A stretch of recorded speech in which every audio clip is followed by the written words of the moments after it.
Hi, it's James from Tabletop Gaming Guild, and today we're going to take a look at Aqua Rove, which is a single-player game published by Button Shy Games. So, like most Button Shy games, this is an 18-card game that has a lot in 18 cards. Now, if you've played Rove, this game is similar.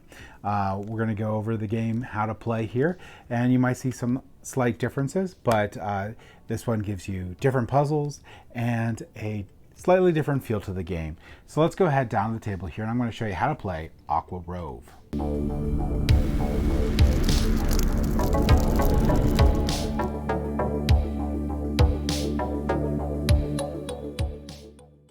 Alright, so this is Aqua Rove. Sometimes even the familiar can be alien. As the Rove, which is a result-oriented, versatile explorer, you are accustomed to the rigors of space, but the impenetrable darkness of the ocean depths is a brand new challenge to confront. In this game, you're going to be trying to go through and complete 7 missions to win the game. If you're able to do this, you'll win. If you're not, you'll lose. This is a solo game, and for the setup of the game, what we're going to do is we're going to shuffle and place out these modules. Now, the modules are two-sided here. There's one side with a star and one side without. The side without means the module was used. The side with the star means that it has not been used. And these are one-time game effects that you can use.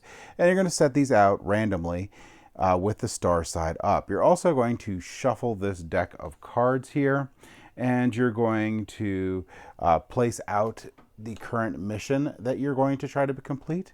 You're also then going to deal out your hand of 5 cards.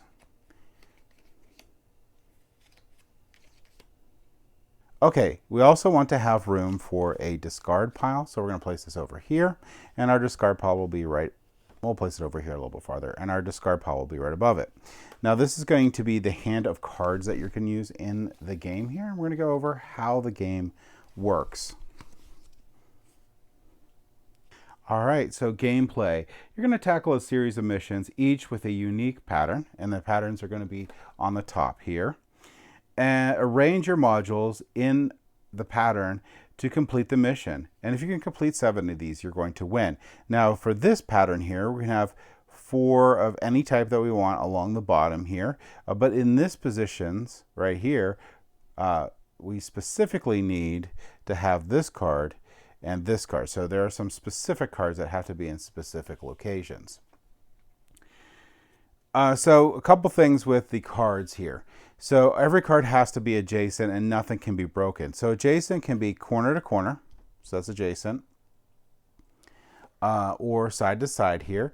But I can never do this because I can never break the chain of cards here. So every card has to be adjacent to another card in some way, either, and they have these little lines here that help you out. So either on the edges here or corners or something, every card has to be adjacent, and you can't move cards that break that rule when the movement ends.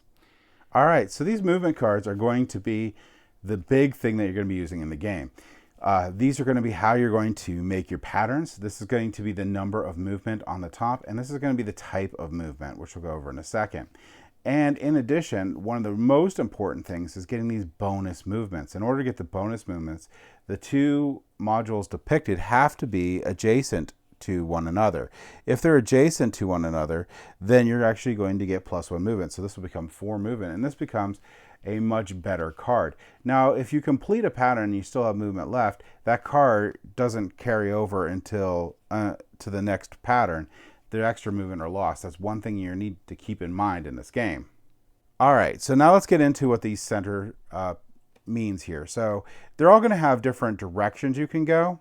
And they'll list here, like this one go any direction, this one can only go horizontal, vertically, but this one here is going to be important because it has an arrow. And what this one basically means is you're going to pick one module and you're just going to move it as many of these points as you want. So I can move it up to 2. So you're going to pick one module and move it with this one. And if I had these 2 adjacent, I get a +1 movement.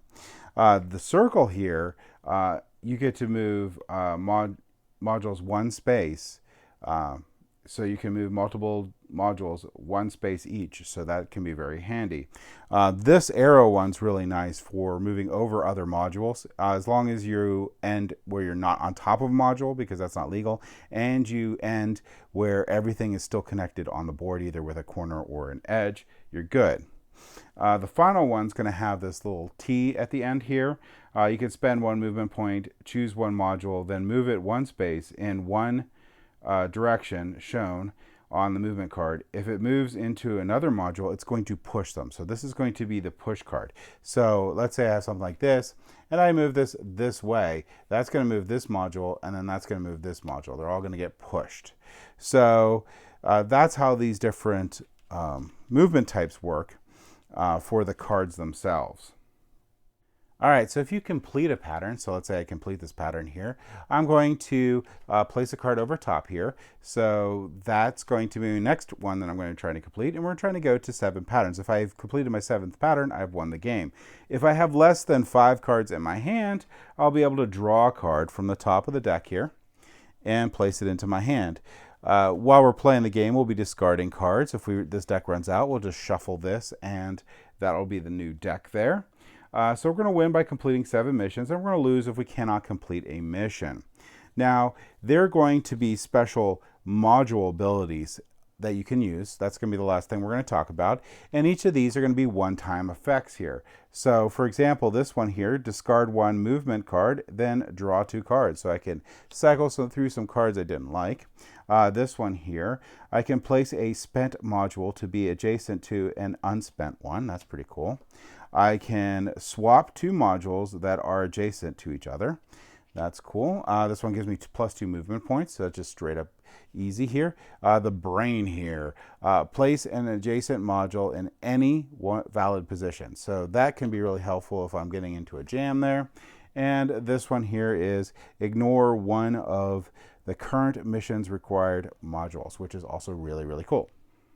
All right, so that's how you play Aqua Rove. Thank you for watching.